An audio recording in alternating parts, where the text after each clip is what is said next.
নরম মাটিতে দাঁড়িয়ে থাকা সারি সারি সবুজ পান পাতার ফাঁকে ফাঁকে লুকিয়ে আছে জীবনের গল্প।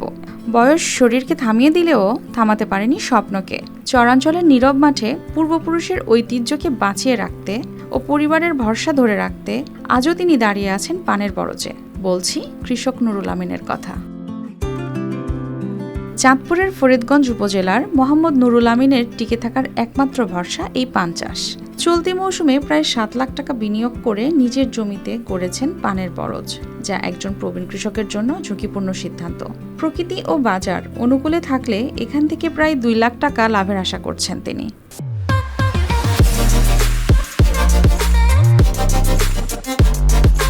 আমরা তো দৈনিক মনে করেন 6-7 জন করে কাজ করতে আসি। 30% তো মনে করেন ইনভেস্ট হয়েছে যে প্রায় 7-8 লাখ ইনকামের পাশাপাশি খরচ। বছরে আনুমানিক কত টাকা প্রফিট করতে পারেন? 2 লাখের মতন। তবে কৃষি বিভাগের নিয়মিত সহায়তা না পাওয়ায় নুরুল আমিনের রয়েছে আক্ষেপ।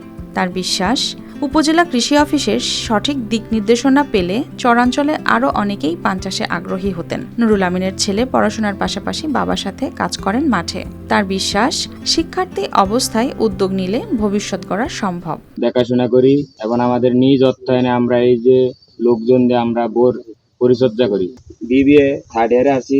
পড়াশোনার পাশাপাশি যে আমাদের এই যে পান চাষ আমি আছি, পান চাষ করি এবং পান চাষ করে আমরা মোটামুটি আমাদের সংসার জীবিকা করে এবং আমরা এই পান চাষ করে মোটামুটি লাভবানও আছি।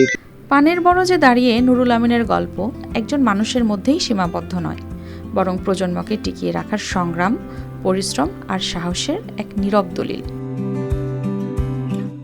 News desk, RTV।